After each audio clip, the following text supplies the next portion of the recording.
everyone, and thank you for joining us here on the Recruitment Roundup Podcast, which is brought to you by BMS Performance. For those of you that are joining us for the first time, BMS Performance is a specialist sales and marketing recruitment consultancy. For the last 30 years, we've been helping businesses across the UK recruit for vacancies at every level. Okay, so welcome back, everyone, to another episode of the Recruitment Roundup brought to you by BMS Performance. I'm your host, Mike Leather. I'm the co-host, Sam Musiarira. And today we are joined by a very special guest, someone that I've worked with before and known for quite a few years now. Aaron Sussex, welcome to the show. Thanks very much for having me, guys. Really appreciate it. Great to be on here. Yeah, good. Looking to really get stuck into this conversation. I think as a way of getting started out, it'd be great, for you to give a bit of an overview of yourself, your journey as a sales professional. You've obviously worn many hats and got a great career, I would say. So yeah, let's get stuck into it and your journey. Yeah, I really appreciate that. Thanks. It's I think we'll probably go into the discussion at some point anyway, because my route into sales is probably similar to what a lot of people's routes are into sales, into a sales sort of role, because I'm an engineer by trade. My first degree and all of my education when I left school was kind of going down that sort of engineering route. And I actually found myself joining a large corporate organization as an engineer. And by just a sheer sort of work of fate, I got an opportunity to join the sales team. I was asked by my then sales manager, would you like to ditch the tools and put a tie on one day of the week and help us with some business that we, might be in a bit of jeopardy? And I was one of those guys that just sort of said yes to most things and just worried about it later. And I donned a suit for one day of the week, and it bit. I must be honest. Yeah. After that, the moment I put that suit on, it was almost like a suit of armor. I just felt sort of different with regards to it. So it was a real quirk of fate. I didn't intend to be in sales. It was never in my stars. I was always going to be an engineer. That was how my career was going to go. But it was almost like I found my calling a little bit because, and luckily I was joining an organization that's really believed in developing of the individual, right? They saw potential and they just turbocharged the opportunity for me. So it was really weird. Over that sort of 14 years, I went from an engineer with the business supporting the sales team, and then that classic 2 or 3 years getting next opportunity. So I kind of went account executive role, sort of full on sales, 100% sales role. And then I went into sales leadership, first line sales leadership. And then I just sort of worked my way up into the European organization then, where I then headed up the sort of sales and marketing team for Northern Europe. And it was, it was a wild ride for those sort of 14 years, that's for sure. But fantastic. It was an amazing apprenticeship in going from somebody who didn't want to be in a sales role to suddenly having some significant responsibility for sales and marketing teams. With a large budget. So, without going into every sort of role that I ever went into, almost like a CV review for you guys, I think that experience plus other experiences in sales leadership and sort of MD kind of roles, I've found myself in a fortunate position to be able to purchase a big business in 2.5 years ago, which is Sales Geek North Wales, and all of the things that I've been doing in my career up until this point, has served me well and gave me the ability to be able to grow this successful business and to service my customers. So it's all been an apprenticeship to get me where I am today. So it's a typical story, right? Yeah, typical story. People don't tend to have an aspiration of getting into sales from school. They end up finding themselves in a sales role and off they go. So, and this is the thing, isn't it? Who goes to school and leaves and says, I want to be a sales professional? Hopefully that dynamic does change, because for me, sales is the greatest industry in the world. Obviously, I'm biased to my love of recruitment and working in recruitment, but in sales recruitment. But I genuinely think that sales is the best industry in the world. What other industry can you come in without the need for a degree and really excel, progress your career, earn good money, and really develop as a person as well? That's what it's taught me. Not about you, but 100%. It's we're biased the name, the bias is in the title of the business, sales geek, right? I've been geeking out about this unofficially for years. And for me, it's given me everything I could have ever sort of wished for in terms of my personal development, and I'm properly biased with it. It does surprise me that we talked about this before, didn't we, Mike? If you spend a lot of time in the US, that is an aspiration from university to go into a sales role, and actually a lot of large corporate organizations will proactively seek individuals to put them through a sales role first and foremost before they then go on to other senior leadership positions in the organization, and they really value it. And you just don't see that in the UK at all. I know there are some organizations and some businesses that look at this, but there's a real shortfall between coming out of formal education and then going into that first sales role, and usually businesses are having to pick up that slack, aren't they? What do you think the difference is in the UK and the US in that respect? I think it's the regard that salespeople are held in. They're seen as professionals in the US, and I'm sure there's their fair share of charlatans and individuals that are doing the trade a disservice. But I think in the UK, do you know what? Funnily enough, I was running a session the other day with a group cohort session, and I run sales clubs as well and various other bits like that. And I always ask this question at the beginning, just because it's almost like a bit of a vox pop for the audience. In the room right now, a show of hands. Give me a show of hands of if you feel that you have a positive view on salespeople in general as a professional, as a profession. And I get the odd one or two hands go up, and I go, who's sitting on the fence and who's neutral with it? And I get a couple. And who has a negative view with regards to sales? And majority of the hands go up in the room, and that's in every session I ever do, just to kind of get a sense of it. And you think, well, that's potentially their experience of people that are less than professional when they're in a sales type role. But that's the perception, and you go into the States and spend a bit of time, and it's seen as a profession, right? Something to aspire to go into. And I think that's for me, it's a kind of cultural thing, and how sales is sort of viewed by most people, right? Yeah, definitely. It's a shame as well, right? But hopefully, over time it will change. It will change. I think some of that comes from the stigma with just certain types of sales roles as well, isn't it? I think people think of sales as in a quite one-dimensional way. They do. Yeah, very transactional, and I think it's unfortunate. And we won't shame the industries, but there are some common industries that pop up as a result of it, where the individual. We talk about that all the time. We're trying to change the way the world perceives sales, right? As you see it, and as I see it, as a wonderful opportunity to develop yourself and your skill sets, and to be able to then take that into other successful roles and maybe in sales roles still. But it's certain industries have given it that sort of transactional. The sales process is, I want to sell you something that you don't want. Trying to crowbar something, and a few industries have given that sort of name to it. And to be fair, there are a huge amount of sales professionals out there, and I think the worm is definitely turning. But we do have a perception issue, and we need to do something about that. And that's partly why I'm passionate about doing what I'm doing at the moment. That's a real good transition. And obviously, in terms of what you're doing now, then, Aaron, what can you give us a bit of a feel of what Sales Geek is, and what you're doing at this time? Yes, it's there's the official on the tin version and what I actually probably do. So if Sales Geek are listening right now or see this, I'll try and be as brand that I'm doing the right thing. But in reality, it was always interim sales leadership, and that was how it was positioned. Businesses in the SME sector, and as you can imagine, they're going through various different challenges themselves. We just go into businesses and provide them sort of that fractional sales leadership, at the fraction of the cost of what it would cost to hire. And typically, I know, the transition is we kind of make ourselves redundant, and then probably somebody takes the role on a full-time position, as we develop the individuals to get there.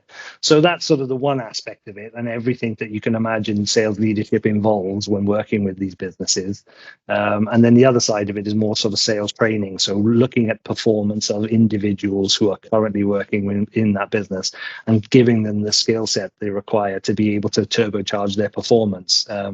But all these things are kind of interlinked, aren't they? So I tend to sort of start the engagement with some version of, I'll go in as a fractional sales leader, and it kind of morphs into a few things then, and then goes into a bit of a training role, maybe a bit of mentoring as well, because we have to be adaptable, because most businesses don't have the luxury of being able to have a budget for each of those things. So so it's multifaceted what we do. As you can imagine, from a sales leadership point of view, all of the things that you have to do on a day-to-day basis is phenomenal, right? To move the dials in the right direction.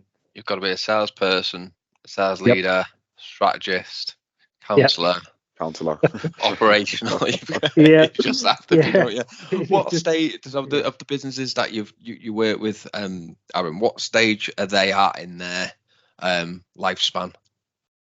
Well, it goes right the way through the spectrum, really, because we work with pre-startup, startup, scale up. More mature businesses going through that growth, businesses that are looking for investment as well with an exit strategy. We're looking, so I thought it would be a certain demographic, but actually, not through purposeful targeting, we tend to work with and have sort of a product or a service that can apply to all of those. We tend to sort of work in that sort of S and the M part of the SME, really. That's where we can add most value, where those businesses are looking to significantly scale up. Probably topped out at a couple of £1 million, and what got them to that couple of £1 million, then they feel they don't have the skill set necessarily and the organizational structure to be able to then take it to that next level of doubling that sort of turnover. So that's where we kind of that's our kind of sweet spot from that point of view. But honestly, we work with all manner of businesses at various stages of their journey, and we have to be adaptable in the service we offer them to be able to make sure that it meets their needs and their budget, right? Yeah. I was just going to ask, in terms of the plethora and the different kinds of businesses that you're working with, I imagine that there are probably a lot of common sort of challenges, maybe traits and behaviors that you're seeing. So I don't know, do you want to shed a bit of light as to what some of those things might be? If it could be, I don't know, sales training or recruitment. What are the things that you're seeing? It's a great question, because I've been putting a lot of thought in. After 2 years of doing this now and having conversations with other sales geeks up and down the country, there are some common themes, and they do come through loud and clear, irrespective of where you are on that turnover. We're on that turnover spectrum where you are. There's some common themes that run through it for sure. I mean, to put it back into your world and what you guys are professional at doing, recruitment is for sure a challenge. And people in general over the last couple of years, we all talk about pre-COVID and post-COVID, don't we, in terms of, that's certainly a challenge, being able to find the right level of talent at the right time for your business, so somebody coming with previous experience or somebody coming through that hasn't got that experience, irrespective of where they are on that spectrum, finding the right caliber of candidate with the right expectations is really difficult and is a real challenge for businesses. You guys probably know what the market is like, more than anybody, right? In terms of the pressures at the moment, the challenges that businesses are finding talent. But the bit that then tees into that bit is that most businesses don't tend to have a really nuanced people strategy, right? So they're not thinking about succession planning and development of the individual. So they find themselves having the need to go out to market for all of their talent, rather than having a nice sort of pipeline of individuals coming through the organization that they could invest some time and effort into to be able to get them on that sort of. So that's definitely another challenge. And that, surprisingly, I thought, when I was working with businesses that would be probably 2 million in turnover and above, that they probably on the journey to getting that cracked a little bit. But actually, the reverse is they probably found themselves popping out a little bit because they don't have the talent to be able to get them to that next stage, and they're realizing it a bit too sort of late. So definitely those two aspects of it, that sort of development of the individual. And I think, again, I've mentioned to others before, there was a huge sort of swathe of L&D departments taken out of business of all manner of sizes.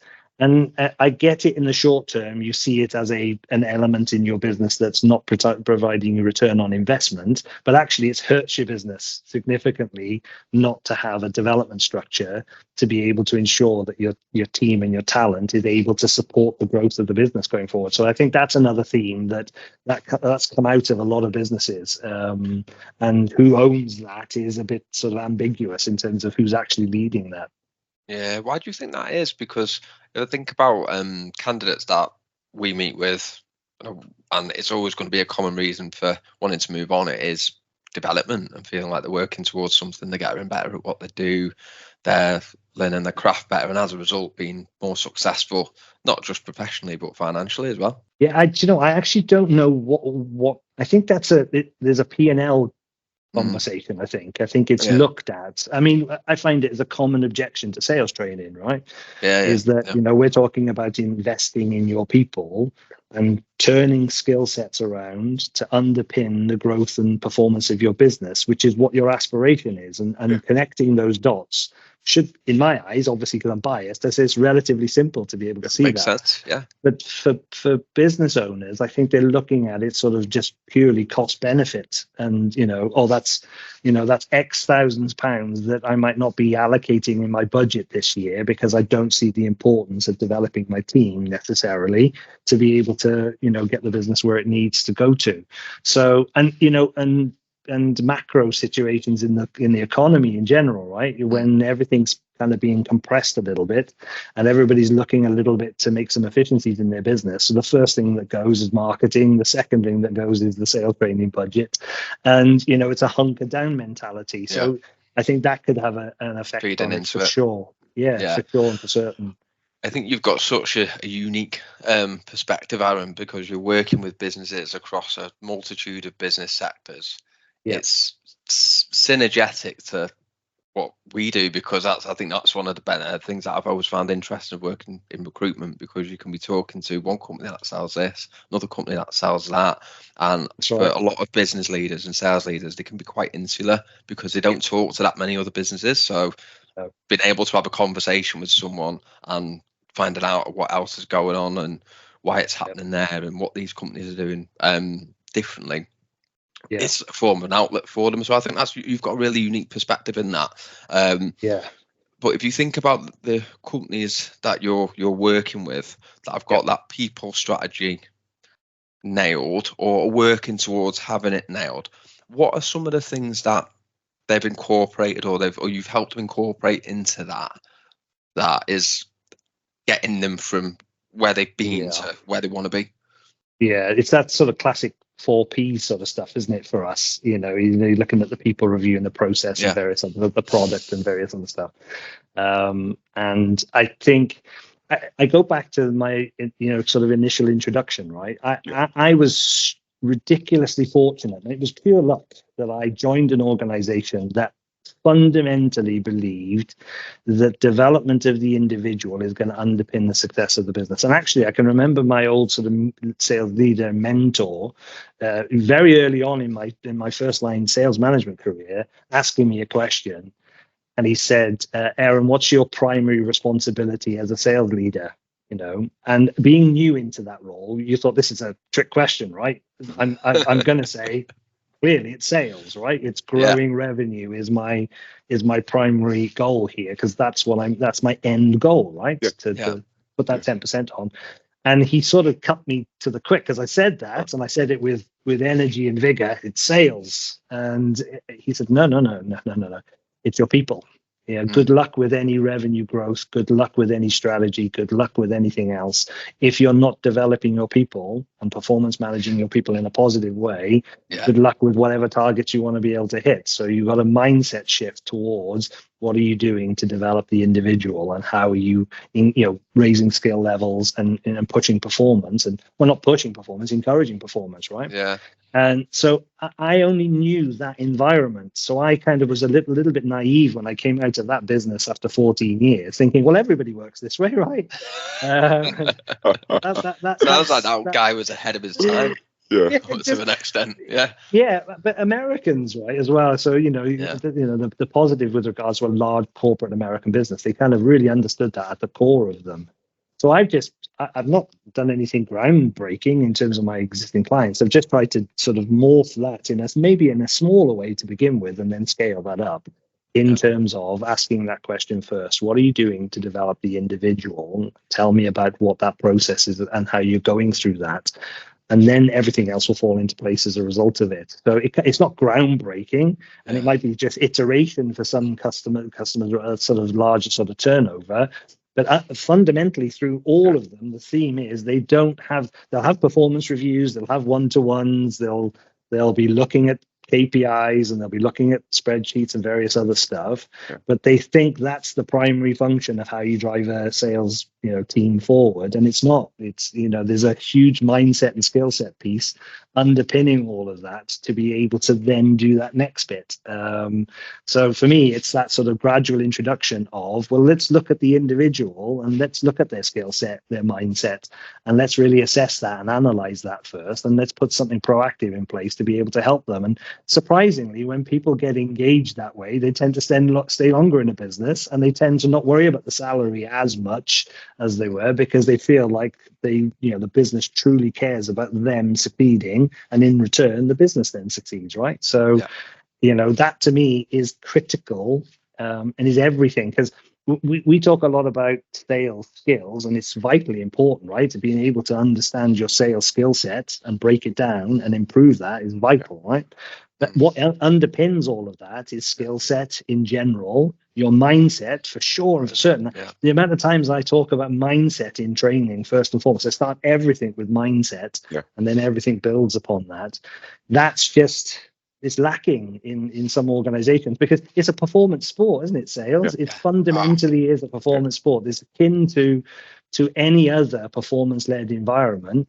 And you really have to think about that individual as an athlete, as a performer. So they've got to have all facets of their game worked on to be able to reach whatever levels of performance you want to reach. And again, mindset then. You get into mindset, because I can see Sam chomping at the bit. He's leaning forward. He's thinking of asking a question. His headspace is probably where mine is. Yeah, no, exactly. And obviously, we speak about mindset all the time, Mike, especially within our team as well. So, purely from your perspective and your point of view, when we speak of that mindset, what does that mindset look like for you, for someone to be successful in sales, if you were to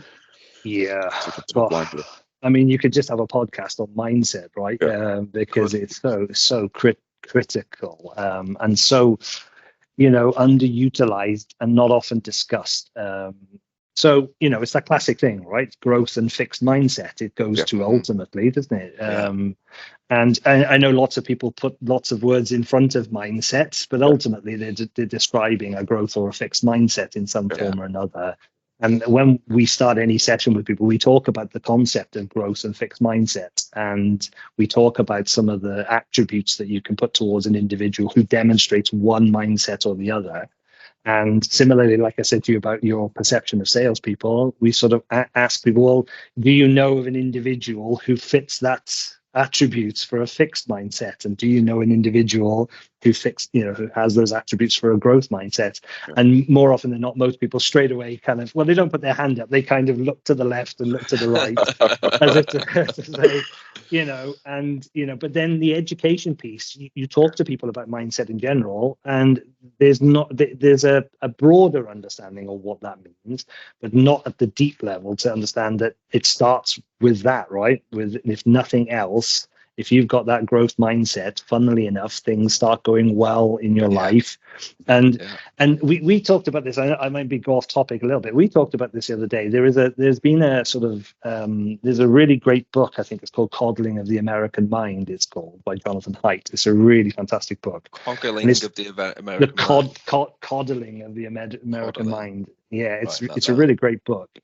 And there's a lot of that in terms of what was very fashionable in a parenting style over the last God knows how many years, was to tell your children that you're brilliant and you're great at everything, right? Really building up their self-esteem, okay? And saying to that you're perfect the way you are, right? Don't let anybody tell you any different, right? It's seen as a very positive way of parenting.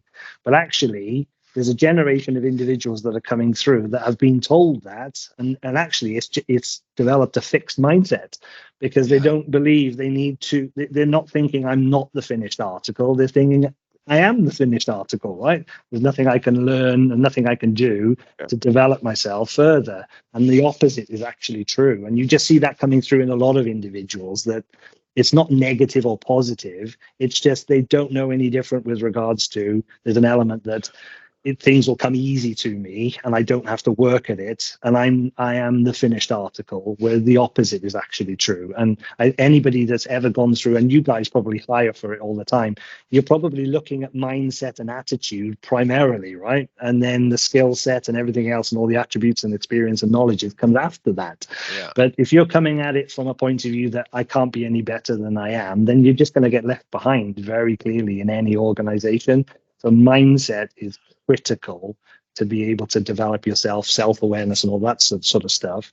It's absolutely critical for performance. And you can choose it on a daily basis, and there'll be days when people will try to bring that mindset to a flip.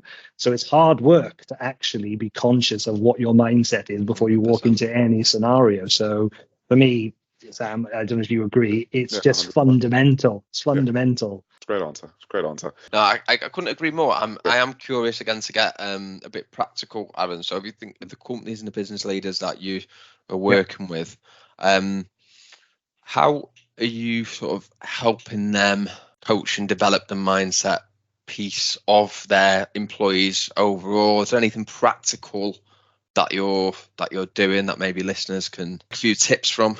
Yeah, I'll.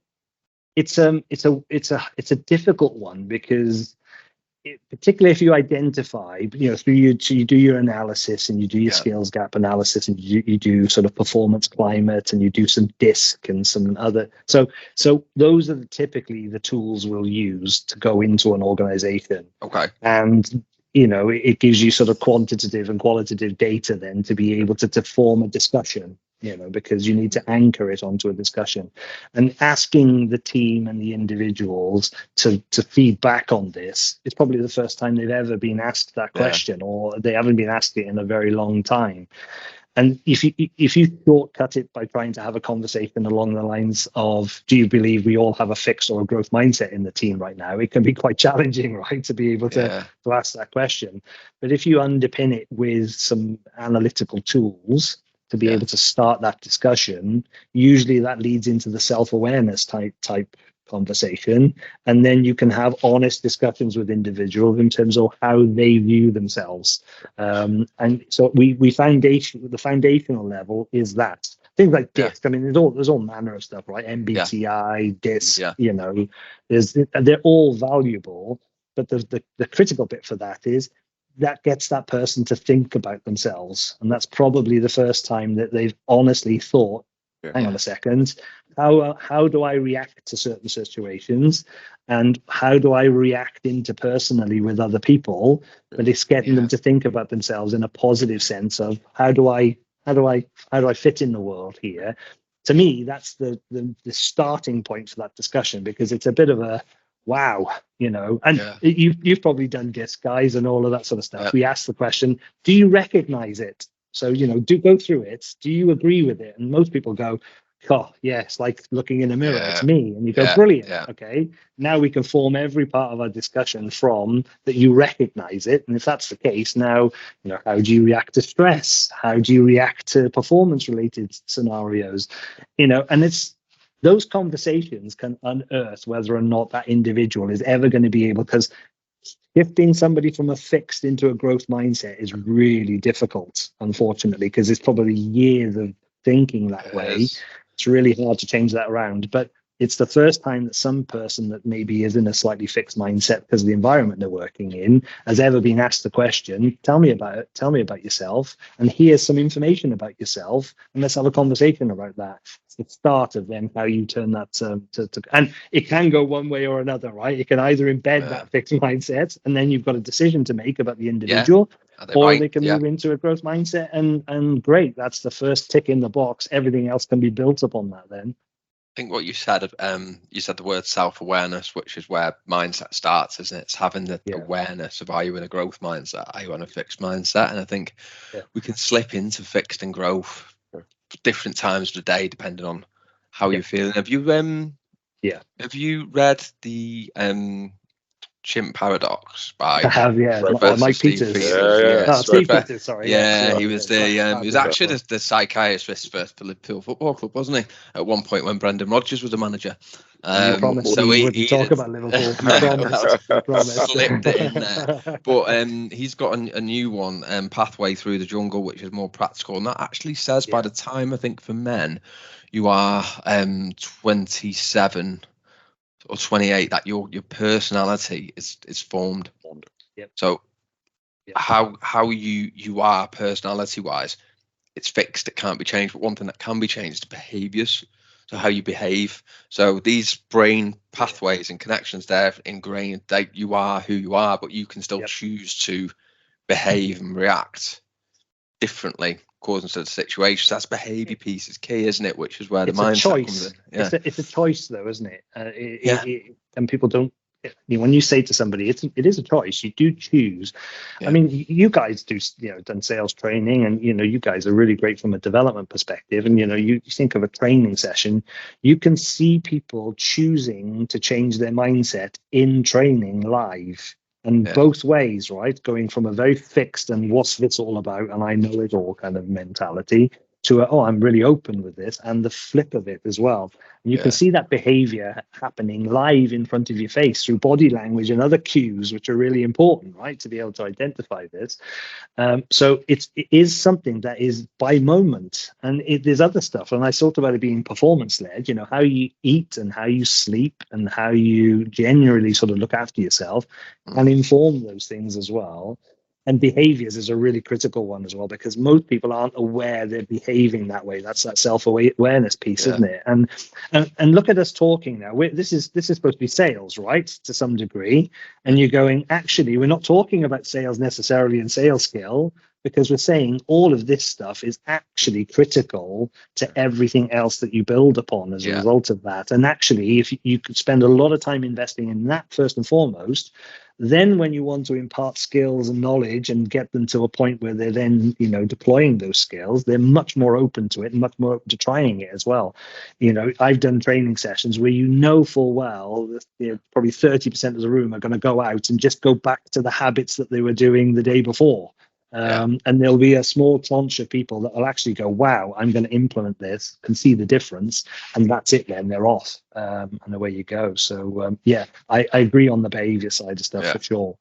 So, Aaron, I'm just thinking in terms of what we've seen as a real trend, shall we say, usually like the top of, you are a success story in terms of someone who's become a salesperson, become a sales leader, and been able to transition really well. However, when we speak to quite a lot of, high performing sales professionals, they tend to struggle to make that next step into a high performing manager. Right. So I feel like companies do tend to struggle with, helping these, top performing salespeople. So why do you think that is? Why do you think it's such a challenge for someone to be so good at a sales role and then, struggle in a managerial capacity? Oh, it's such a great question, right? And again, just a podcast on its own. If you want to put a poll out on LinkedIn and see how people sway between, can a great and high performing salesperson make a good manager, put that out there. It's so, it can light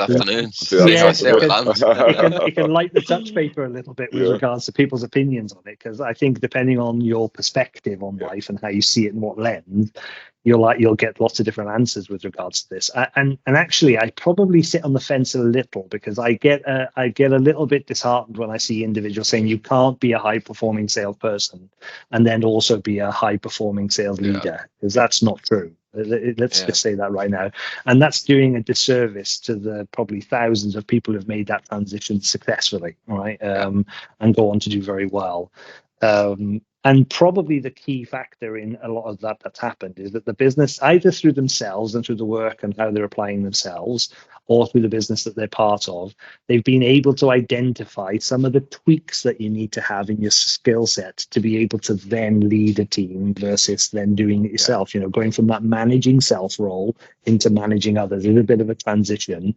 And a lot of the traits that are in a high performing salesperson are traits in terms of, you know, mindset and attitude and all that stuff that you want to translate into your team. But what you definitely don't want to do is have somebody coming into the team and going, right, guys, just do it the way I did it, right? And you'll be successful. And so for me, it can happen, but you just have to recognize in the individual, well, first and foremost, are you now motivated by seeing success through others, other than seeing success through your own endeavors? Because that's a big thing, isn't it? It's huge, right? Because you've probably been there, and I was that salesperson. There's nothing better than that buzz of getting that contract, right? I used to say to something, there is something like, you know, the dopamine hit that it can get in your head. You know, of getting that contract through your endeavors, and it, you know, it could be making your targets for this year or whatever, you know, whatever it means to you. But there's a real hit with regards to that. How personally for me, how that transition happened was that actually I found that hit from a dopamine point of view was even stronger when I saw another person in my team do that. There was something almost like proud parent moment almost, which was unreal. So I think it's that link to that motivation bit as well. If you don't feel that you'll get that, you know, that absolute pleasure from seeing others do well as a result of what little support or major support you've given them, then perhaps leadership isn't for you. But and answer that question first and foremost before you make that transition. Because in there lies frustration, right? Because if you're an individual that's used to doing yourself and delivering through your own endeavors, and now you're trying to performance manage a team in a positive way to get them where they want to, and it's not quite working, you can go back to some traits which don't necessarily work with others when you're working with them. So, you know, that little bit between going from managing yourself to managing others, you know, motivation, delegation, conflict resolution, leadership traits and styles, all of those things have to be addressed in terms of whether or not you're interested in learning about those things before you make that transition. And then you can do it successfully and take all those traits that made you a winner and take it into your team. And this isn't a loaded question at all, but how important do you think the training, like professional training, is for people that are making that transition? Because as someone that has trodden that path myself, I haven't had any professional training. One thing I've been huge on, and Sam knows this well, it's just taking care of my own self-development. I've got a passion for it, and for me, without going into why I stepped into wanting to move into leadership, I'd always felt that was the right direction for me. From playing football when I was younger, I was always captain of teams, and in my group of friends, I'd always been the person that sorts stuff out and leads. It just came natural. But for me, I guess I've learned on the job, made plenty of mistakes as people do, making that transition. But I've taken care of my own self-development. That's not to say formal training wouldn't have been great for me. It probably would have. But what do you think around that? It goes into that fixed and growth mindset to some degree, because that's an innate thing, isn't it? You know, curiosity and wanting to learn more without waiting for a course to happen and training to happen. I think when I go back to that original business, they used to say that don't think of training. There's lots of opportunities to develop yourself without going into a training session. And that's not to discount our training services, right? There's a place for them, for sure and for certain. But with you, that's an interesting point, right? Because you're saying you kind of recognized it yourself, right? And you probably had a level of curiosity and took that curiosity everywhere you went. And, you know, it's what's the learn to earn, or, you know, there's all those little sayings with regards to it. Is that leaders are readers? Yes, Another one. Comes out all the time, doesn't it? But again, if somebody doesn't like to learn that way and doesn't want to read a book or listen to a podcast or an audio couldn't think book. of a rhyme for listening to podcasts, so leaders and readers went well. Yeah. Oh, I'll be thinking of that all day today now, Mike. Thanks for that. Yeah, trying to come up with something. But that's a common trait. But the self-awareness that you had to recognize that, and you probably weren't too sure whether or not that could be put into something more formal. And then you find yourself probably saying yes to opportunities, and then taking that curiosity into that and analyzing your own performance. Not many individuals can have that innate in them, but it can be developed and it can be drawn and teased out of people for sure and for certain. And I probably say that if I look at all Sales Geek is a classic example. If you align yourself with like-minded and people with the right mindset, it's a fantastic environment because they're all bouncing off each other and going, oh, have you read that book? Have you seen that? Oh, that's a great... And being around individuals like that is just naturally inspiring, right? And I probably only once in my career, if I'm totally honest, had the one time where I felt like I had a team around me that were all like that.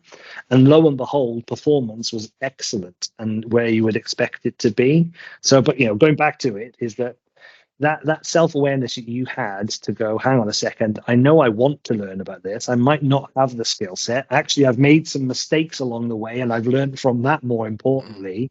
Because, again, going off topic, I say to people, you buy my failure. You don't buy my success. You totally buy my failure. It's just because if I was to say to you, especially a business owner sat across the table who's going through all manner of emotions and ups and downs as a result of running the business, if I was to sit there across the table and try to present an image that it's all been rosy and fantastic in the garden for me, I'd be lying, fundamentally lying. And I want to show some empathy with that person and say, hey, let me tell you, I've had some stinkers in my life. I've made some terrible mistakes with teams and various other stuff. But actually, in there has been the learning, right? And, that's the best university you could probably go to, isn't it? 100%. That's a real good point. 100%. And as we're getting towards the end of the podcast now, I think we've got about 5-10 minutes left. I'm keen to sort of get your thoughts as we start to wind down on what you think if you're looking ahead into 2024, and we don't know what's going to happen with the economy or whatever. It seems like it's going to be pretty flat. What do you think is going to separate sort of the best from the best in terms of sales professionals, based on the multitude of sales professionals that you engage with across the companies that you work with, and just your general feeling? Yeah, I think we're in the pace of change, unlike any other, aren't we? I think just the ways of working, the tools and the systems and the processes we use to be able to engage with our buyer and the potential customer I feel like I'm in a personal transition, as I try to keep up with the pace of, especially the newer generation coming through into sales roles as well. And I think the adoption of this, because, AI, everybody knows about, the potential upside and the downside of it. Automation and data is going to be absolutely king going forward. And the businesses that emerge and are competitively, able to, continue to buck the trend and continue to keep the performance going are the ones that tend to adopt that quite early. And, and as we transition, I think I was saying to somebody the other day, it was very, when I grew up in a sales role, it was very much that kind of typical sales rep thing, right? Where you'd go to visit a potential client, you sit across the table with them and you go through a process and encourage them to hopefully, see benefit in buying your product and service to solve some of their problems. But that buying process is becoming more and more diminished now, and people are being removed from the buying process. And I think businesses that blends the need for having a person at the right step of the process, right step of the funnel, right? And that's the point of it, not removing people from the process totally, because that's a buyer frustration and we're not quite there yet. The businesses that are able to automate their sales funnel and their pipeline and their processes with the right level of human interaction in between are the ones that are going to make the difference between success and not so much success. Because so many businesses I'm working with right now are just so far away. They don't even have a CRM on board, right? And so even larger organizations are only early adopting CRM. And how long CRM been a thing, right? So pace of change going so quick from a macro point of view, and businesses are on that sort of tail behind it. And I think the ones that are adopting it earlier and taking advantage of the generation coming through who are early wanting to adopt that and new ways of working are going to be competitively keeping their noses in front. So to me, that's a huge change, and that's going to go quicker than we've ever seen it before. I think in the next 2 years or so, just that AI piece, and it could be positive. We don't know quite yet. There could be a really positive thing, right? But understanding that and integrating that in your business over the next couple of years. And the last bit for me is sort of the final bit is that we're huge believers of that. Irrespective of where the economy is going, and let's be fair, at any one time, the economy is either here or it's here, right? And it's going through some sort of version of that. Plan, get yourself organized, develop your people, understand your value proposition, understand your uniqueness, really engage with your team so everybody's lined up with regards to that. Have a really strong 3-year plan and go after it aggressively. Lo and behold, funnily enough, depending on where you are on that cycle, those businesses tend to smooth that out a little bit, right? It's no secret. And as a little thing, I did a session recently where I said, I set it up as, how to sell in challenging times. And the first part of the session was, by the way, guys, I know you're all probably looking for secrets from me or some tips or some easy shortcuts as to how you do this. But there is no secret with regards to it. It's exactly the same as what it would be to run a business successfully, whether it's in good times or bad times. But you've got to look at it through the lens are you right now just coping with just operating in general and succeeding in general? And I could see the deflation in the room because they were all expecting some sort of great hints and tips. Sort of silver bullet. How you can magic wand it, but it isn't, right? The things that get you to where you are the things you have to double down on and repeat to get you where you want to be in the future. So yeah, for sure. Yes, I've got a question, and I think back to obviously your time starting out as an engineer, becoming a sales professional right the way through to where you are. I'm going to ask for some hints and tips. They aren't going to be. I'm hoping that you'll be able to share. But on the spot. You've obviously interviewed and assessed loads of different people across your career. So if you were just to give us maybe 3 questions as a interview format style that you think are your favorite questions, just in a regular interview. Great. It's a great question, right? Yeah. So everything is sales. Mike, you believe this. Sam, I'm sure you believe this. Everything is sales. When you get into this, you start to realize that every interaction is sales. And what better scenario in an interview? It's a sales call, right? It's no difference to a sales call. You approach it the same way as you would approach going to a prospect, right? You do your homework and your preparation. You really start to, understand the business that you're going to. You do your homework. You do the next level of homework as well, because where you tend to see it is people do homework and stop, but you actually need to do the next bit. That's what breaks the difference between you and somebody else. And so it's a sales call. So asking great questions is a skill set, isn't it?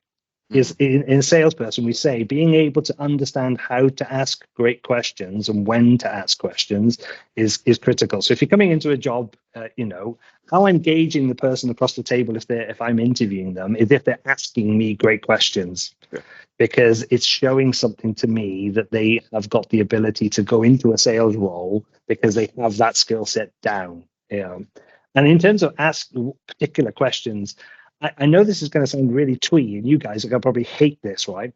But I am probably going to coach people not to do this, right? Don't listen to him. You know what he's talking about. But it's an oldie and a goldie, but I like strengths and weaknesses. Love strengths and weaknesses. And because when you ask people strengths and weaknesses, they just go, strengths and weaknesses, okay. And you go, okay, but genuinely, tell me what you believe a strength is in your game and what a weakness is. It's asking the individual to think about themselves for a moment. Yeah. And in some cases, and I've been interviewing a lot recently for a client, it stumps a lot of people because they've not been asked that question before. Yeah. And so they want to present themselves positively with all of the strengths. Yeah. And then when you go to the weaknesses part, they look reluctant to be able to say that because they're thinking, well, I'm in an interview here. I want to make sure I'm presenting myself in a really positive light. But actually, I'm looking for somebody to say more about their weaknesses than I am about their strengths, because that's showing a lot to me about that person across the table. And, not just going, what's a strength and weakness and just ending it at that. The reason behind it is the self-awareness part of it. And have they ever thought about this, right? And has anybody ever asked them that question? And I love the little, I don't know what you think about this, but I love what else? Yeah. I love that question. What else, right? In what context? Right. So it's a lovely little bridging question because how we start, we say, what's your understanding of the role and the business, and what have you done to be able to, educate yourself about who we are and what we do, right? Yeah. And the person across, I want to separate the person that's done some homework to the person that's done a lot of homework and can truly understand the role they're coming to, right? Yeah. So what I always ask, and I ask it in loads of scenarios, and I always, it's a lovely little question to ask. They will come across with, well, I've been on the website, and then I looked at this, I had a quick look at LinkedIn, and I saw this person.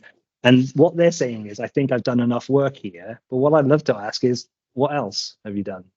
What else? Yeah. And that flummoxes so many people because they think, well, what else do I need to do? And then you get them thinking about, well, hang on a second, there's probably a lot more I could have done, right? I could have rang somebody. I could have set up a Google alert. I could have done so much to get the homework, because if you're coming for a job with me, I really want to feel like you really want to be here and you've really educated yourself about what you've done, not just gone on my website and had a quick look at a couple of pages, so that what else bit is a really great question. So strengths and weaknesses, what else is a really good one. I suppose, have I got a third one?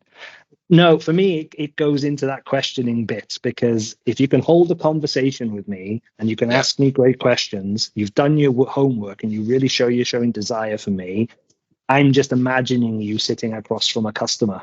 And if you can do that with me in a high pressured scenario that is a job interview, chances are you could do it very well with a potential prospect and a customer. So that ticks a huge box for me. And the rest is then skills and experience, right? Yeah. Spot on. 100%. Aaron, thanks very, very much for your time. I absolutely loved that conversation. It was brilliant. Yeah, I really enjoyed it. Thank you, guys. Really It's really fantastic. Yeah, really good. Where can people find out more about you if they want to connect and reach out? Oh, so I can't believe as a 50-year-old man I'm saying that. Go to my socials. Yeah, but no, mostly on LinkedIn. I mean, I think most people can connect with me on LinkedIn and have a look at my profile, and most of the stuff's on there. They can obviously go to the Sales Geek website, but that's sort of more broadly about Sales Geek and our ethos and our mission and values. But yeah, LinkedIn is where you can find me mostly. And I can't believe my 50-year-old self is saying that, because if you'd have asked me that 10 years ago or 5 years ago, I would say I wouldn't have said LinkedIn. But yeah, LinkedIn, go to LinkedIn, connect with me on there. Great. Okay, well, thank you everyone for listening. Hope everyone enjoyed that episode and got a lot of value from it. We definitely did. And we'll see you all again next week. Thanks a lot, guys. Cheers, guys.